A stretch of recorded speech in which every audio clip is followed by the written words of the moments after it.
Olá, tudo bem? Sejam bem-vindos todos, todas. Somos a Companhia de Negócios, e eu, Marco Antônio de Castro, estou hoje com uma figura muito conhecida no meio esportivo aqui de Maringá, uma pessoa muito do bem, muito querida, um grande atleta competidor e também professor na sua atividade, que é o tênis. Estamos aqui com William Rodrigues. Prazer, William. Muito obrigado pela tua presença, é um prazer tê-lo aqui conosco. Opa, boa tarde, tudo bom? Tudo bem a todos, a todas? Para mim é um prazer estar aqui, sendo a primeira entrevista aí da Company, na presença do Marco. E, bom, só tenho a agradecer o convite.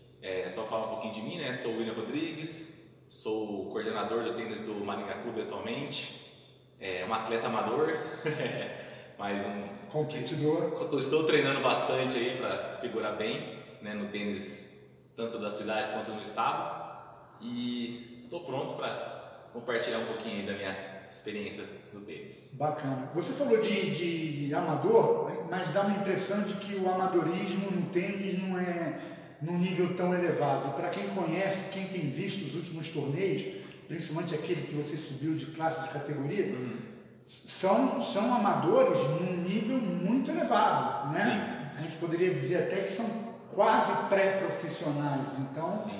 é uma ilusão achar que por ser amador o nível técnico não seja tão elevado. Tem grandes jogos, tem excelentes jogos e excelentes atletas também, né? Então, o tênis, né, é um esporte que, digamos que a peneira é muito fina, né? Então, existem 1000 profissionais no mundo praticamente, e o restante, tem alguns, né, tentando, mas assim, um pouquinho abaixo disso são a gente, os amadores, né?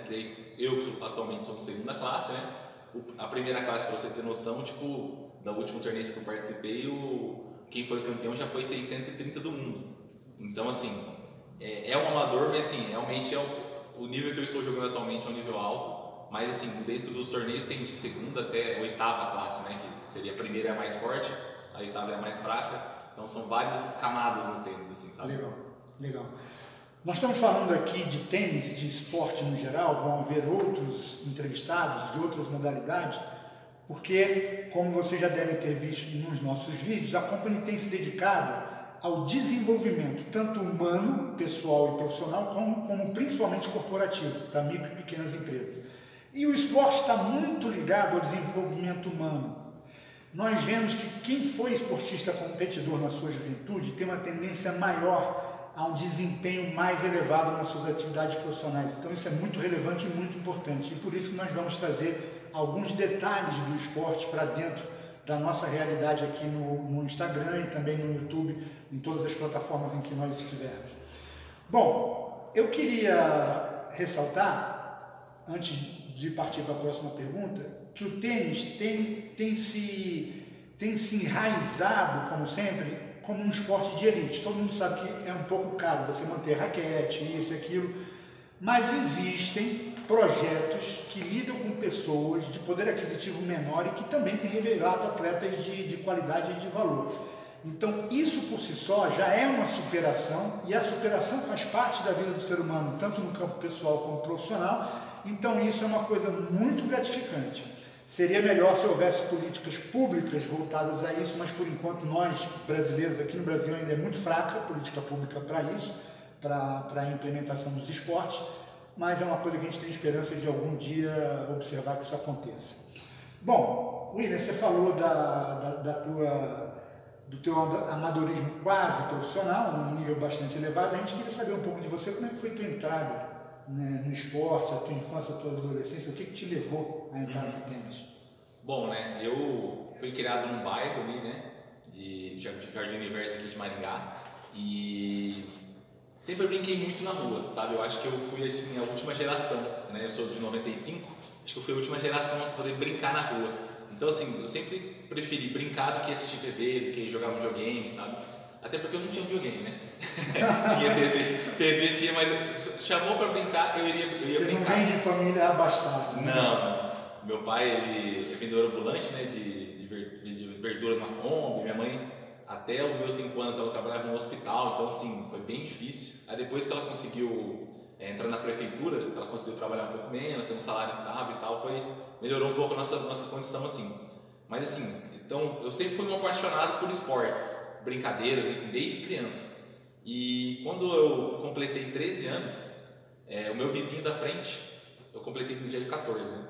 No dia 16 ele me convidou para ir trabalhar de boleiro. O que seria? Seria tipo um gandula do tênis, que ele fazia essa função, e aí ele estava começando ele ia virar tipo um estagiário de professor, e aí ele me convidou para ir substituir ele.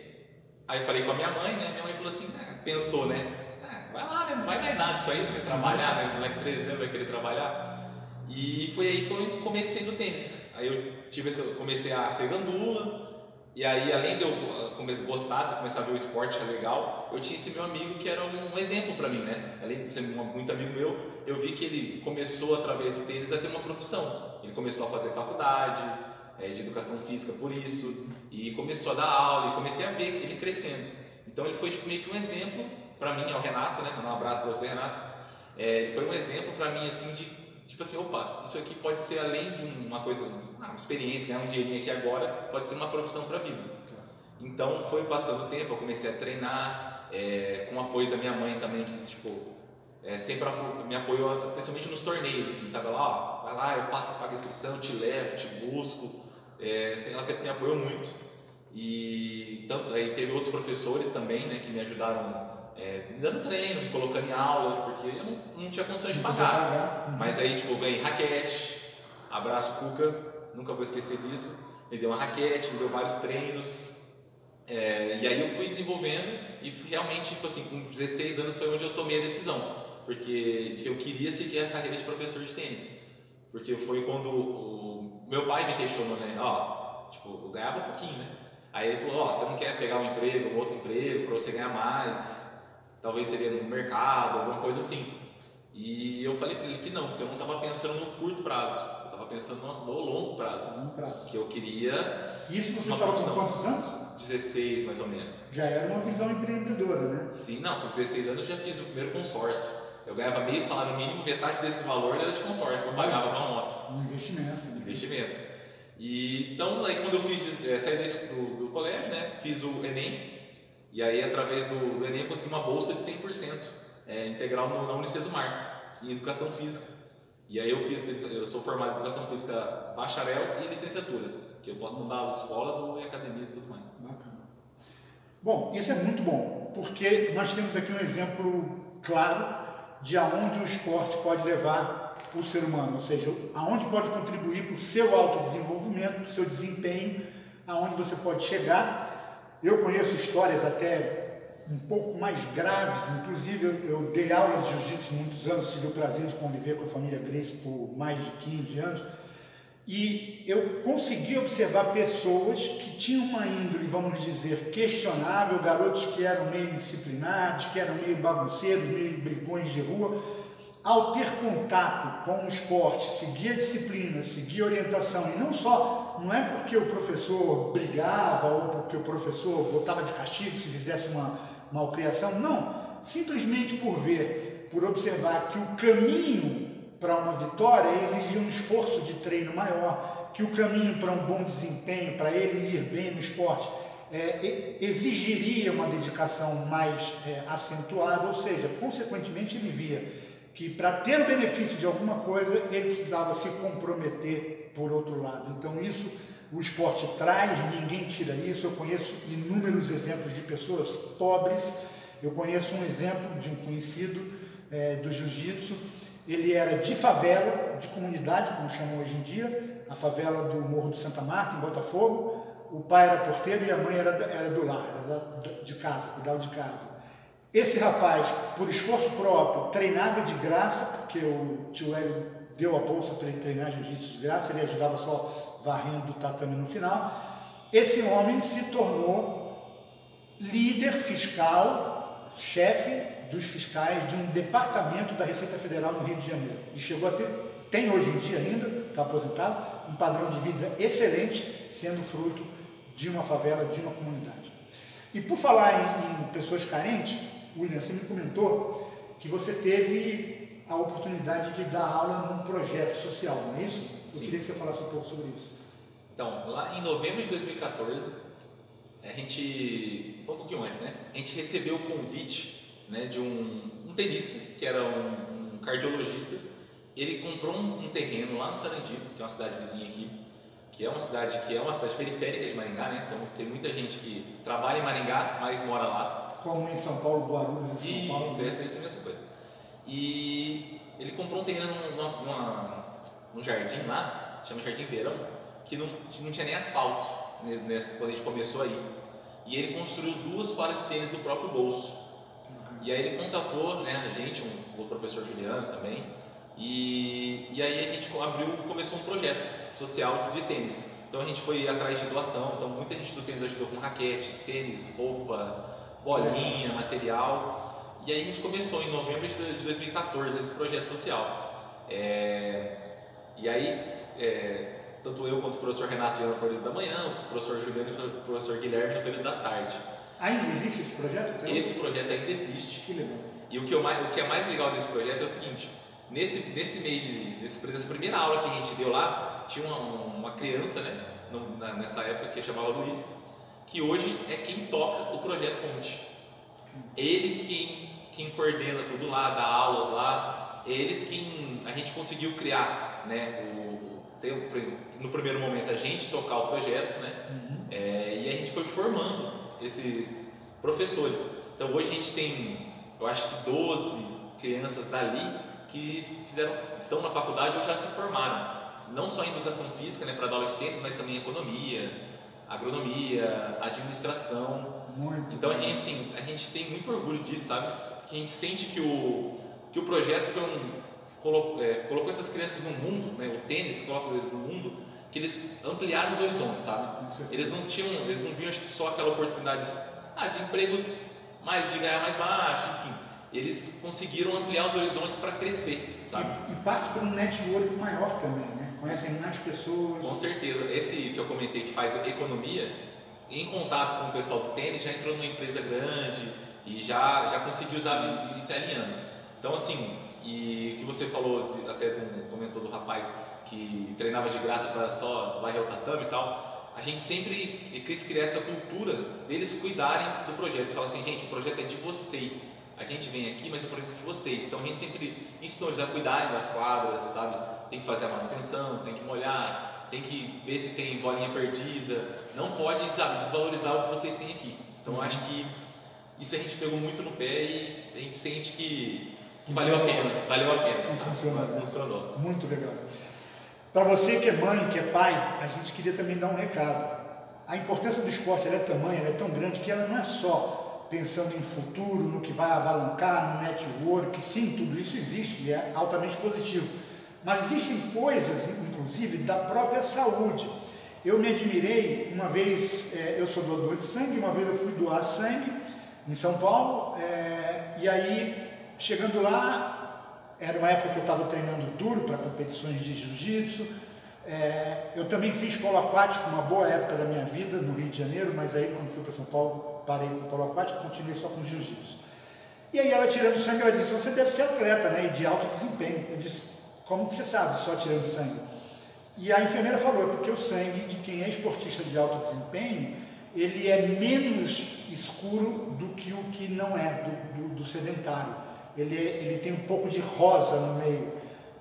Aí eu perguntei, por quê? Ela disse, pelo nível de oxigênio que está no sangue. Então, ou seja, oxigênio é pura saúde, você está oxigenando todas as suas células, todas as moléculas do seu corpo com esse sangue que tem mais presente o oxigênio. Então, até para isso, obviamente, a saúde, né, é um ganho, um benefício extraordinário. Então, você que é pai, que é mãe, incentive sempre que possível o seu filho, lógico, não obrigando, mas incentivando, porque hoje nós estamos na geração tablet, geração videogame, mas seria muito importante se os pais se conscientizassem da importância do benefício que traz para o filho a prática do esporte competitivo ou não, desde que esteja se movendo, se mexendo, exercitando a um nível que o batimento cardíaco verdadeiramente se acelere, porque isso gera saúde, é claro.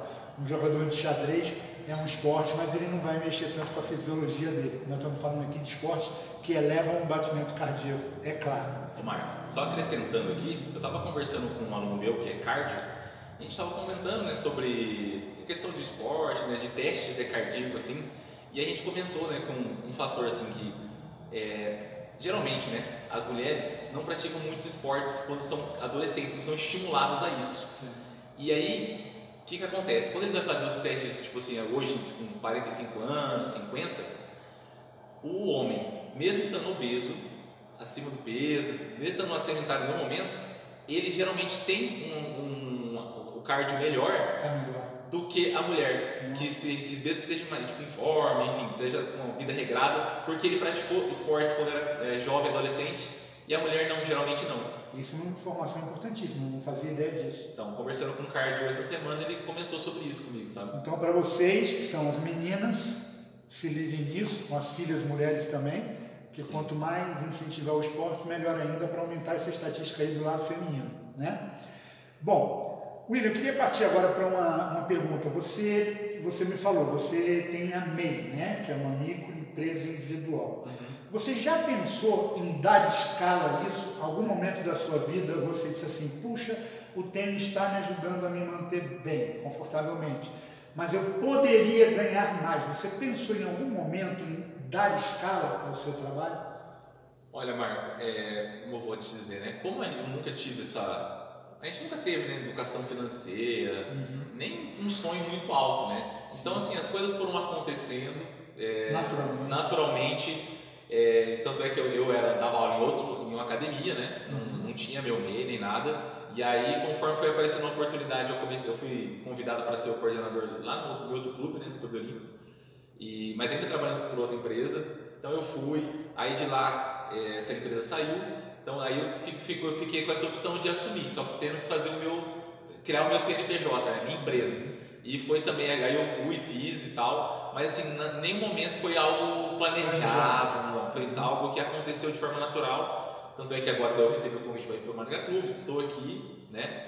Que é uma baita estrutura, né? Não, um clube sensacional. Aproveitando aqui, não para fazer média, não estamos ganhando absolutamente nem um centavo por isso, mas falando de Maringá Clube, um clube extremamente organizado, que tem uma estrutura que nos enche de orgulho ver um clube brasileiro com essa estrutura. Me lembra muito Pinheiros de São Paulo, onde eu treinei polo aquático, treinei judô lá também. Lembra muito, claro, só que num volume bem menor, claro, o Maringá é bem menor que o Pinheiros, mas com uma filosofia de trabalho muito voltada a isso, ao profissionalismo, ao desempenho, a eficácia, a excelência nos serviços. Eu fiquei admirado com a velocidade com que conseguiram consertar aquele cano no dia da competição, né?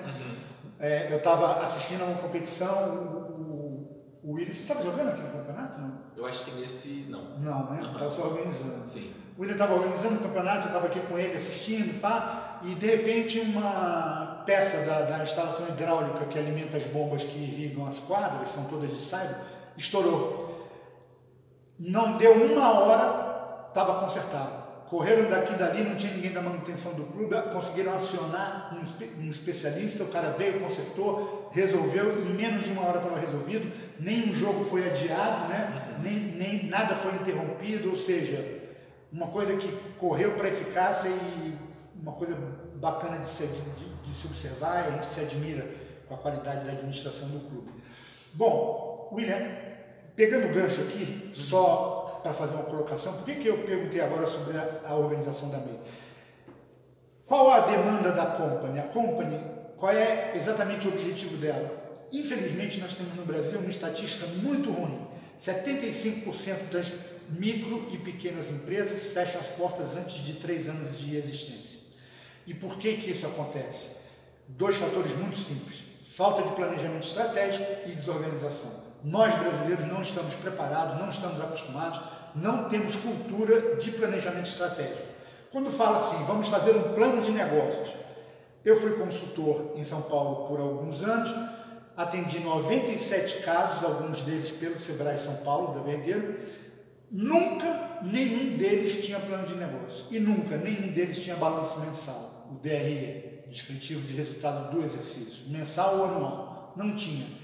Então os proprietários não sabiam onde estava o dinheiro, quanto estavam ganhando de verdade, a liquidez do negócio, a rentabilidade líquida, não sabiam, não tinham esses dados precisos na mão. Então nós brasileiros temos que encarar que nós realmente não somos muito voltados à organização e ao planejamento estratégico quando se trata de empreender.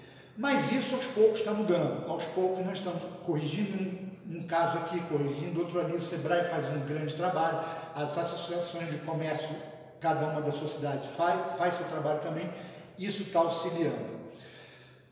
Pergunta, para um futuro, o que você espera da sua empresa e do seu negócio?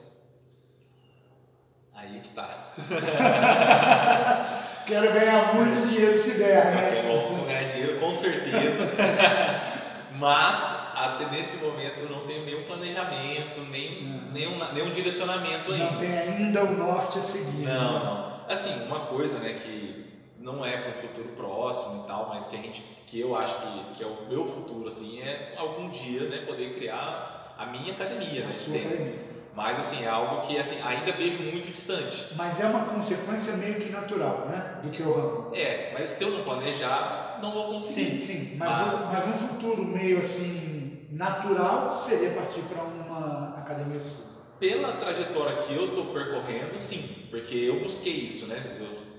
Eu preferi deixar a zona de conforto de ser só um professor de academia, que não tem muito pepino, é só me dar minha aula e ir embora, né, digamos assim, para assumir coordenação, para tomar a frente das coisas, porque eu quero crescer, eu sempre quis crescer, como empresa, como pessoa, como jogador. Então, isso já é, por si só, uma característica empreendedora. A necessidade de crescer, de alavancar, né? Existe um ditado americano que no início eu achava a coisa mais idiota do mundo, mas com o passar do tempo eu vi que idiota estava sendo eu de não entender a lógica da história. Um ditado americano que todo executivo, toda pessoa corporativa nos Estados Unidos sabe que é: quem não cresce, morre. Ou seja, se você não crescer, se você não partir para um trabalho de ganhar escala, a tendência é você quebrar ou fechar. Porque você vai se acomodar, porque você vai começar a se descuidar de detalhes, ao passo que se você cria uma mentalidade e uma estrutura, um planejamento estratégico de crescimento, você vai ter que ter líderes, gerentes, diretores, e aí você vai criando políticas de administração e de gestão que vão te levar a ter muito mais solidez e sustentabilidade na hora do negócio. A realidade de quem cresce é essa. E René, eu queria te perguntar outra coisa agora, voltando para o tênis. Porque no empreendedorismo nós temos muitas técnicas, ou seja, empreendedorismo é feito, sucesso do empreendedorismo se deve a uma coisa chave que quase ninguém tem, mas é obrigatório: modelo de gestão. Tem que haver um modelo de gestão. No tênis tem que haver a técnica do jogador. Da mesma maneira que o modelo de gestão tem seus processos e ferramentas, a técnica do tênis que o professor passa para o aluno também tem seus processos e ferramentas. Processos. Como eu bato na bola, como eu me posiciono, como eu corro para ela, a minha pegada, né? Sim. Eu queria que você falasse um pouco de como você observa a progressão dos teus alunos enquanto você está passando técnicas novas, o quão rápido ou não eles estão assimilando. Por que da pergunta? Porque está intimamente ligado à capacidade de um jovem de assimilar uma técnica no esporte ao jovem adulto assimilar procedimentos corporativos aonde ele for trabalhar. Entende? Então eu queria que se desse um apanhado geral meio assim por cima sobre essa parte, o quão fácil ou difícil ou como é o feedback deles, o crescimento deles na parte técnica, nos detalhes, nas posições.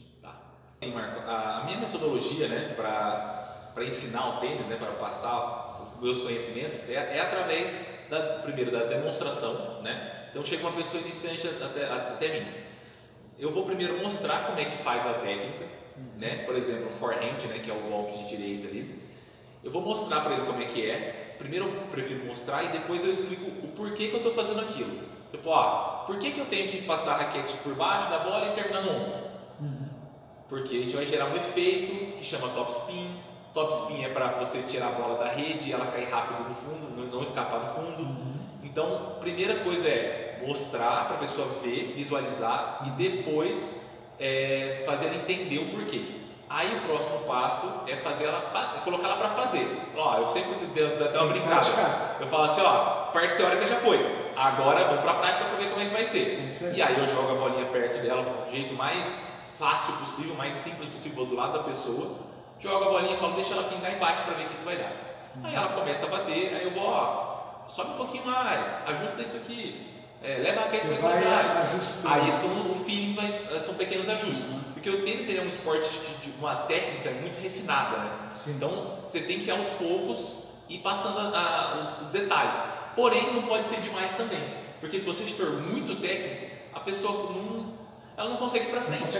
Não consegue assimilar. Então assim, você tem que ir aos poucos e colocando as técnicas, e aí colocando efeito. E aí passou, sei lá, 5 aulas, aí a pessoa começa a já trocar mais bolas. Aí você fala, agora já podemos começar a colocar mais direção. Aí você começa a treinar a direção. Aí no tênis você tem que repetir muito. Então a gente tem até um carrinho de compras, cheio de bola, que é para quê? Para dar volume. Então não adianta eu ter 3 bolinhas, jogar 3 bolas e falar assim, faz assim. Bateu 3 bolas e vai recolher a bola, não vai dar tempo, não vai dar para assimilar. Então a gente faz um processo, é um processo de longo prazo. Repetitivo, tem que repetir bastante. E cada vez que você sentir que a pessoa chegou na estabilidade, opa, tá fazendo o que eu pedi, acrescenta mais uma coisa. Perfeito. Chegou no que eu pedi, acrescenta mais uma coisa. Perfeito. Porque o tênis ele não tem teto. Aí é que tá, é um esporte que não tem teto. Você sempre pode melhorar alguma coisa. Claro. Porque ele tem vários fundamentos, né? Ele tem o saque, ele tem os golpes de fundo, tem os golpes de rede.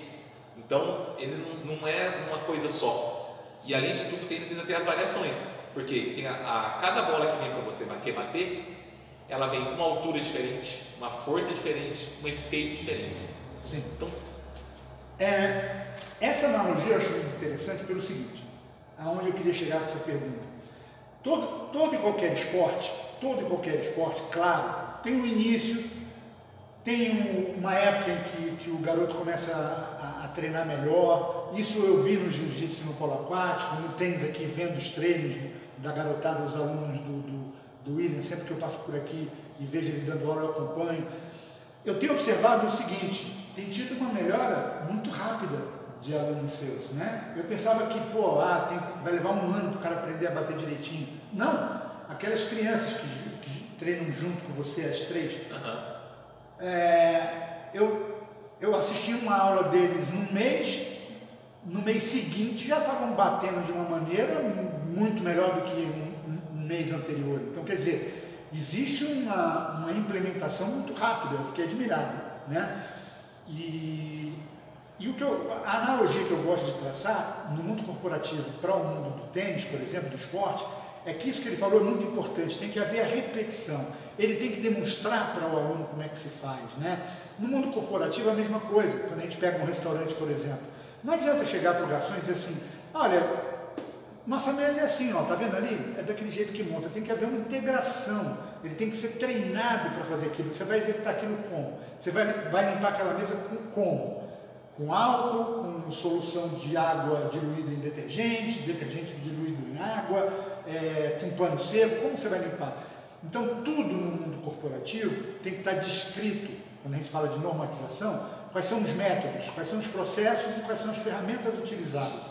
E no esporte é a mesma coisa. Claro, a ferramenta utilizada é a raquete, a bola, os cones, os arcos.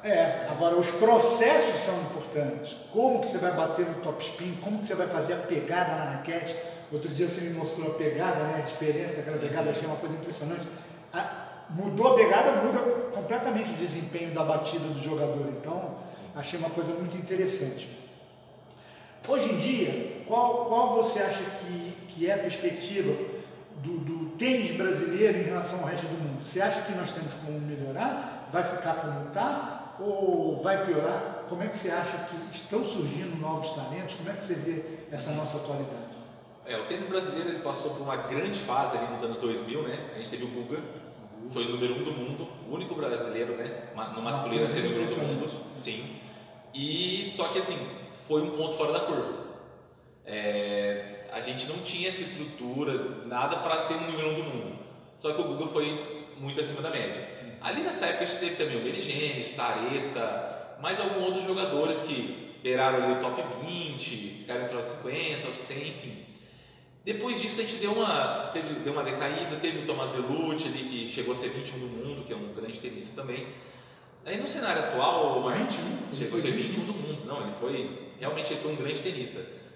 Como a gente se conhece, né, o brasileiro criticou ele. Mas pelo que você falou, são 1000 profissionais. Pelo menos 1000, né? Que são... Enfim, ele foi 21 do mundo e ainda assim ele é escorraçado, você sabe, pelos brasileiros. Mas enfim, hoje atualmente nós temos uma brasileira, que é a Bia Haddad, né? Que agora ela acabou de sair do top 20, mas ela ficou 9 meses dentro do top 20 mundial. Muito criticada também. Nós temos o Thiago Wilde, que está, acho que top 60. Temos o Thiago Monteiro, que acabou de ganhar do número 15 do mundo, que está top 80 agora, então. E assim, então, nós estamos com alguns jovens surgindo agora. Gustavo Eide também acabou de ganhar, acho que ele ganhou de um top 20 também agora, essa semana. Temos o João Fonseca, que é um moleque de 17 anos, que chegou nas quartas de finais do Rio Open esse ano, que está estourado.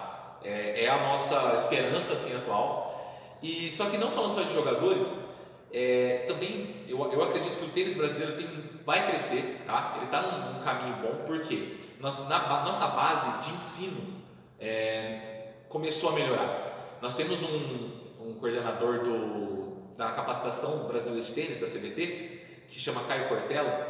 Ele é um grande estudioso do tênis, tem vários livros, artigos publicados, sabe? E ele ajudou a criar, digamos, um plano nacional de ensino. Porque assim, não adianta a gente importar o método espanhol para cá, o método canadense para cá, porque o Brasil não é o Canadá, não é a Espanha. Nós temos outra realidade. E ele está criando, né? Acho que ele criou até uma certa idade, está terminando de fazer para o próximo estágio, né? Esse método brasileiro assim, de ensino de tênis. Fantástico. Porque daí com isso eu acredito que nós vamos ter, se figurar mais, sabe, entre o top 100. Porque assim, a gente antigamente falava, tem a desculpinha, né, mas é porque os torneios bons são na Europa, é porque a gente é da América do Sul, não sei o quê. Aí a Argentina vem dar um tapa na nossa cara, porque a Argentina tem, acho que, mais de 10 top 100. Nossa. Entendeu?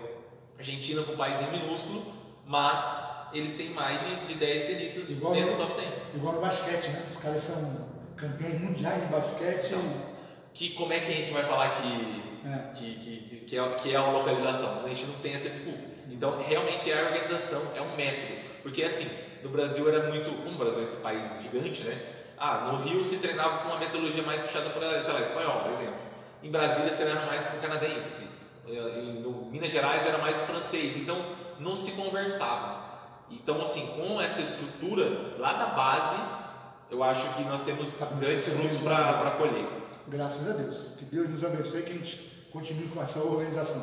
De novo falando, é a organização que vai levar ao sucesso. Não tem outro caminho. Bom, gente, nós vamos parando por aqui. Foi um prazerzaço conversar. Acho que temos tudo para nos tornar, sim, um país bom em tênis, porque o que eu tenho visto aqui, eu já vi gente aqui, começando a vir aqui no Maringá e me relacionar com o pessoal e tudo, eu já vi gente aqui treinando mais ou menos mediano, que o cara já está subindo para a primeira categoria. Então, quer dizer, eu acredito, e eu sempre disse isso, tanto no jiu-jitsu como no polo aquático. Aliás, no polo aquático eu profetizei, estou com 60 agora, profetizei 40 anos atrás. Eu fui convidado para ir jogar fora do Brasil, né? Não fui porque na época meus objetivos eram outros, mas eu profetizei, nós vamos chegar uma hora que nós vamos ter mais de 50, 60 bons jogadores jogando fora, e é o que hoje está acontecendo, porque o que eu sempre defendi é que eu acredito, eu tenho convicção que o brasileiro tem um talento nato para tudo, não só para o esporte, para a música, para a arte, para o trabalho. Nós vemos esse cientista brasileiro, Miguel Nicoletti, o que esse homem anda fazendo em termos de pesquisa lá fora. Os gringos, os americanos se matam para serem assistentes dele, ou seja, ele é um homem brasileiro comum, como todos nós, só que se dedicou de corpo e alma ao estudo no segmento dele, e está aí, é um dos cientistas mais respeitados do mundo. A exemplo também do Dr. Augusto Cury, que é hoje considerado um dos maiores psiquiatras do mundo. Então eu acredito muito nessa coisa do talento brasileiro, acredito muito na capacidade do brasileiro de se desenvolver, seja a área que for, seja o esporte corporativo em qualquer segmento, e nós esperamos, nós company, enquanto company, esperamos humildemente, dentro do nosso humilde nível de conhecimento e know-how para micro e pequenas empresas, a auxiliar nisso. E a grande notícia também que eu queria dar, já foi falado em outro vídeo, mas é sempre bom repetir, nós vamos nos dedicar não só à assessoria e consultoria para micro e pequenas empresas, desenvolvimento corporativo, mas a partir de agora também ao desenvolvimento humano, desenvolvimento pessoal e profissional do indivíduo, tá bom? Foi um prazer, mais um episódio, estamos aqui, agradecer ao William, muito obrigado pela tua presença. Isso, prazer foi meu estar aqui. Foi um prazer e vou continuar vendo tuas aulas para ver se eu aprendo um pouco. Tênis não é um esporte que eu vou fazer, mas eu adoro assistir, gosto muito. E você viu, né, que eu tenho acompanhado o Marcelo, eu disse, pô, o Marcelo está crescendo pra caraca. Sim. É um cara que começou aqui mediano e eu vi esse rapaz jogando ontem, fiquei admirado, enfim, é uma coisa que eu adoro. E é um prazer estar aqui, agradecer ao Maringá Clube e agradecer a todo mundo e agradecer principalmente a você, nossa audiência. Nos siga aqui no Instagram, no YouTube também, no Facebook, porque a cada semana nós vamos estar com um vídeo e também algumas outras ferramentas, como planilhas, textos sobre cada área das micro e pequenas empresas. Pensou em implementar seu negócio? Pensou em posicionar os números do teu faturamento e lucro em outro patamar? Conte conosco, siga nossos conteúdos na internet, você vai ver que você vai contar com ferramentas que você nem imaginava que pudessem existir. Gente, foi um prazer, muito obrigado pela audiência de vocês, fiquem com Deus, até a próxima.